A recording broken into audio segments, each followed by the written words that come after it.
Hello friends, I hope कि आप बहुत ही फिट होंगे।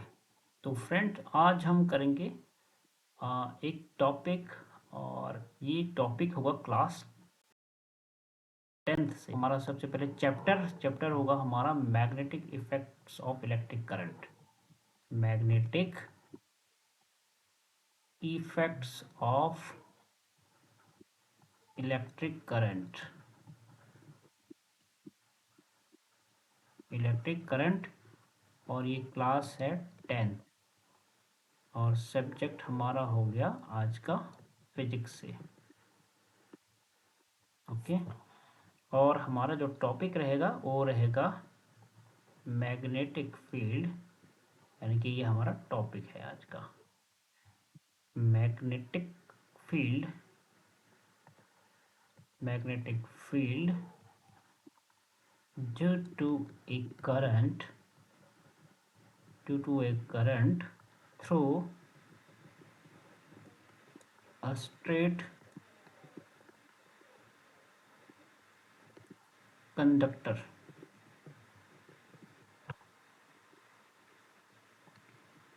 Straight conductors.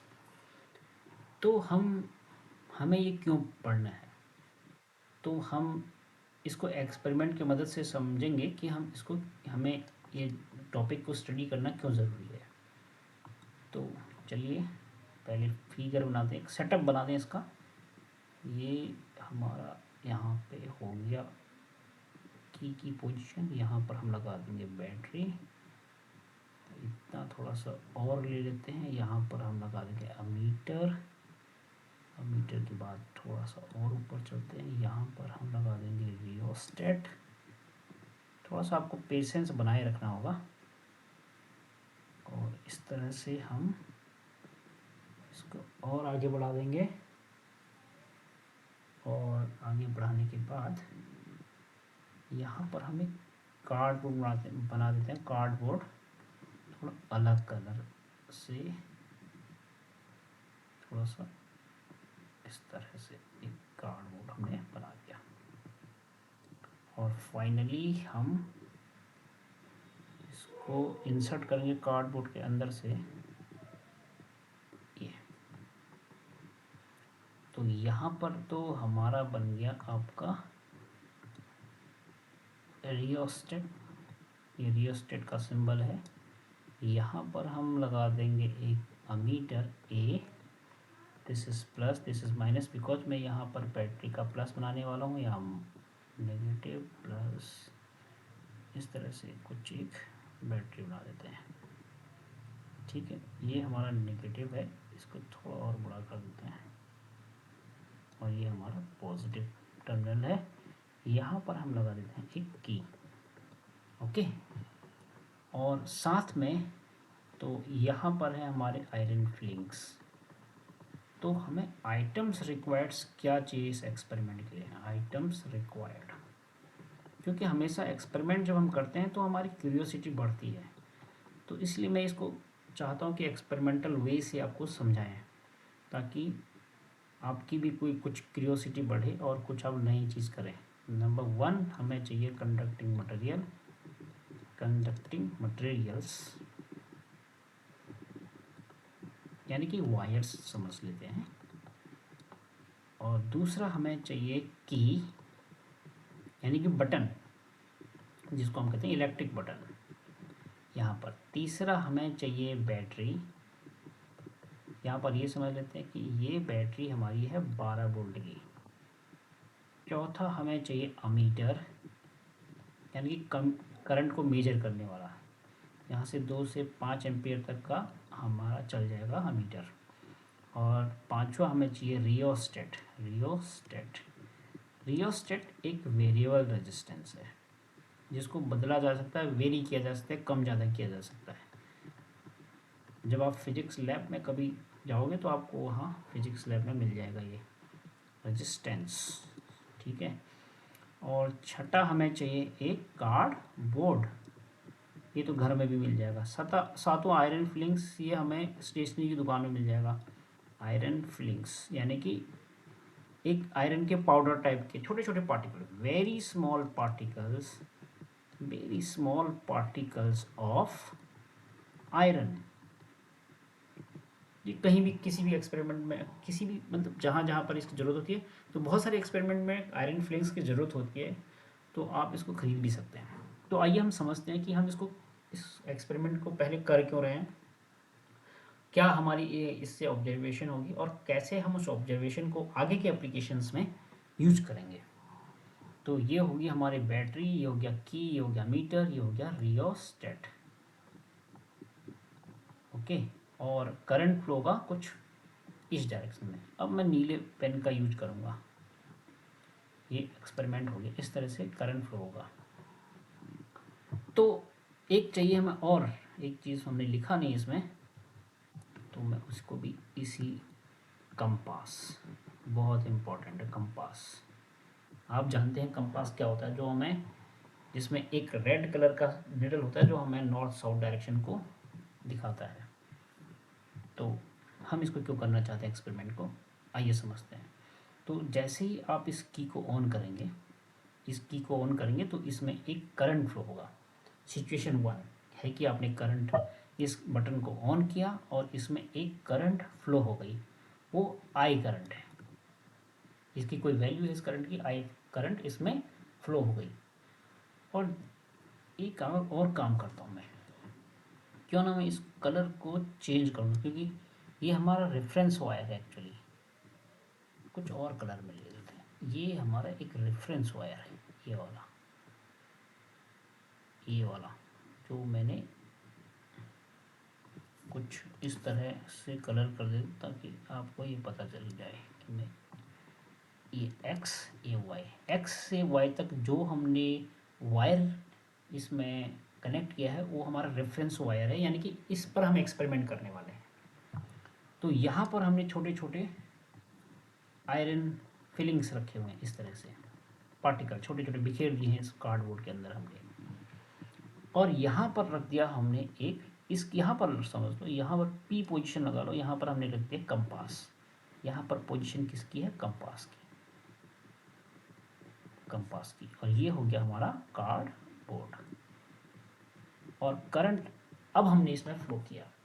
जैसे ही हम करंट फ्लो करते हैं तो ये वाले जो पार्टिकल्स हैं ये अलाइंड होने लग जाते हैं, यानी कि एक खास पैटर्न बना देते हैं, कॉन्सेंट्रिक सर्कल टाइप्स समथिंग, इस तरह से सर्कल बनाना शुरू कर देते हैं।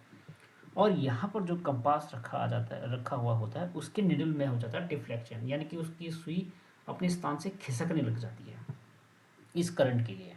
क्योंकि हमें पता है कि जो जब करंट फ्लो होता है, बहता है किसी वायर में, तो वो मैग्नेटिक प्रॉपर्टीज़ डेवलप करता है।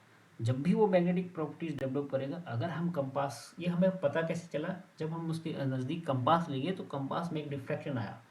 इसका मतलब कंपास ने हमें ये बताया, भैया जो ये मटेरियल बह रहा है इसमें भी मैग्नेटिक मटेरियल है। और जब हमने करंट को फ्लो को बंद कर दिया तो ये डिफ्रैक्शन बंद हो गया। तो हमने पाया कि जब करंट फ्लो होता है किसी कंडक्टिंग मटेरियल में तो वो मैग्नेटिक प्रॉपर्टीज़ को डेवलप करता है। तो ये हमें बताया इस कंपास ने, जो अभी हम इस कंपास में देख पाते हैं। सीन 1 ये तो ठीक हो गया। अब क्या करते हैं, हम इस करंट को करते हैं वेरी, करंट को चेंज करते हैं किसके माध्यम से, इस रियोस्टेट के माध्यम से। अब यहाँ रियोस्टेट का रोल आया। रियोस्टेट का मतलब होता है कि करंट, सॉरी, जो रेजिस्टेंस होता है उसको कम ज़्यादा करना। यहाँ पर एक, अगर आप फिजिक्स लैब में जाओगे, एक रियोस्टेट इस तरह का एक डिवाइस मिलेगा आपको कि इस पर क्लिप सा लगा होगा गोल गोल, और उसको आप खिसकाओगे आगे पीछे तो वो रेजिस्टेंस को कम ज़्यादा कर देगा। तो जब हम इसमें रेजिस्टेंस कम कर देंगे तो करंट की मात्रा थोड़ा बढ़ जाएगी। जब करंट की मात्रा बढ़ जाएगी तो ये हमने देखा है इस कंपास में, जो डिफ्लेक्शन पहले हमने नोट किया था, यानी कि जब हमने डिफ्लेक्शन इसमें नोट किया था सिचुएशन 1 मान लेते हैं कि हमने डिफ्लेक्शन D1 नोट किया था, और बाद में हमने करंट इसके रियोस्टेट के थ्रू रेजिस्टेंस कम किया, तो करंट जो आई है वो ज़्यादा इसमें फ्लो हो गई और डिफ्लेक्शन D2 ज़्यादा हो गया, और ये D1 डिफ्लेक्शन कम हो गया। यानी कि पहला वाला डिफ्लेक्शन थोड़ा कम था, बाद में हमने करंट बढ़ाया तो डिफ्लेक्शन ज़्यादा हो गया। तो एक तो लर्निंग ये है कि ज़्यादा करंट फ्लो होता है तो ज़्यादा मैग्नेटिक मैग्नीट्यूड को बढ़ा देता है, और अगर करंट कम होता है तो मैग्नीट्यूड, जो मैग्नेटिक फील्ड का है वो कम रहता है। एक तो ये है। अब हमने क्या एक्सपेरिमेंट किया, अब हमने कंपास के पोजीशन को कर दिया चेंज। पहले था पी पर, अब हमने थोड़ा दूर रख दिया क्यू पर, और पहले वाला करंट फिर से हमने फ्लो किया। इसके रेजिस्टेंस को वेरी करके हमने, जब पहली बार हमने करंट फ्लो किया था उस करंट की जो भी वैल्यू थी, अगेन हमने वही करंट कर दिया। बट यहाँ पर अभी हमने चेंज ये किया है कि कंपास हमने दूसरी जगह रख दिया। लेकिन अब जब कंपास में हमने डिफ्लेक्शन नोट किया तो एक डिफ्लेक्शन आया D1। इस खाली आपको रेफरेंस के तौर पे मैं बता रहा हूँ कि D1 एक डिफ्लेक्शन है। और बाद में हमने क्या किया, D1 नोट किया। इस D1 को हमने डिफ्लेक्शन जब हमने देखा, पहले वाले डिफ्लेक्शन के से कंपेयर किया, ये डिफ्लेक्शन निकला कम। तो हमने ये पाया कि अगर जो सोर्स है, यानी कि जो करंट का सोर्स जहाँ से जो है, और वो जो मैग्नेटिक फील्ड प्रोड्यूस कर रहा है उस सोर्स से अगर हम डिस्टेंस वाइज देखें तो डिस्टेंस वाइज भी मैग्नेटिक फील्ड कम या ज़्यादा हो सकता है। यानी कि जितना हम सोर्स के नज़दीक रहेंगे, मैग्नेटिक फील्ड का जो मैग्नीट्यूड होगा वो उतना ही ज़्यादा होगा, कंपैरेटिव टू कि अगर हम सोर्स से दूर रहें तो वहाँ पर क्या रहेगा, मैग्नेटिक फील्ड का जो मैग्नीट्यूड है वो कम रहेगा। तो ये हमने दो चीज़ें इससे सीखी। और तीसरी चीज़ इसका डायरेक्शन। अब हम यहाँ डायरेक्शन तो हम अपने राइट हैंड थंब रूल से देख लेंगे, जो हमने पहले एक वीडियो में बनाया है। यहाँ पर क्या करेंगे, अगर इमेजिन कीजिए हम इस वायर को कुछ इस तरह पकड़ें कि करंट के फ्लो के डायरेक्शन में हमारा राइट हैंड से पकड़ना है, तो थंब की डायरेक्शन में होगा हमारा करंट इस डायरेक्शन में, और अंगुलियां हमारी इस तरफ मुड़ी हुई होंगी, ठीक है, इस तरफ से, तो अंदर की तरफ कर्ल होंगी। तो हम ये समझ जाएंगे जिस डायरेक्शन में हमारी अंगुलियां कर्ल हैं, मुड़ी हुई हैं, उसी डायरेक्शन में होगा डायरेक्शन ऑफ मैग्नेटिक फील्ड। ये हमने पहले भी सीखा है, direction of magnetic field lines. तो ये दो चीज़ें हमने सीखी, एक तो कि ज़्यादा करंट मैग्नीट्यूड ज़्यादा, मैग्नेटिक फील्ड का मैग्नीट्यूड ज़्यादा एक, और अगर करंट की वैल्यू कम तो मैग्नेटिक फील्ड का जो मैग्नीट्यूड है कम।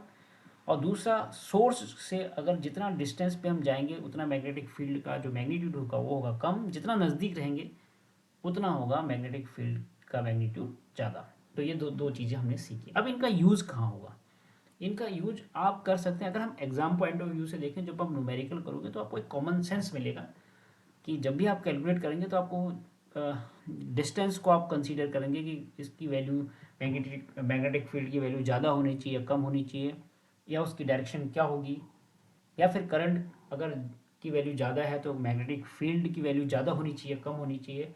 तो न्यूमेरिकल करने में भी इससे सहायता मिलेगी। और ये एक बेसिक एक्सपेरिमेंट है, और इससे फिर आगे आने वाले एप्लीकेशंस हम और कर पाएंगे। जैसे किसी लूप के अंदर अगर हम करंट को फ्लो करते हैं तब मैग्नेटिक फील्ड का स्टेट क्या रहेगा। उसके आगे अगर हम सोलिनॉइड में देखते हैं करंट फ्लो होता है तो तब मैग्नेटिक फील्ड का क्या रोल रहता है, इसी से हम इन एप्लीकेशंस पर डिस्कस करेंगे। तो इन पॉइंट्स को हम आगे आने वाले वीडियो में डिस्कस करेंगे। तो अभी के लिए इतना आई थिंक काफ़ी है। तो आई होप कि जो हमारे ऑब्जर्वेशंस थे आपको समझ में आए होंगे इस एक्सपेरिमेंट से। तो मैं चाहता हूँ कि आप भी करें इसको फिजिक्स लैब में, या अगर आप आइटम्स का अरेंजमेंट खुद भी कर सकते हैं तो आप घर पे भी कर सकते हैं, ताकि आपकी क्यूरियोसिटी थोड़ा बढ़े और आप नई चीज़ों को कर पाएँ।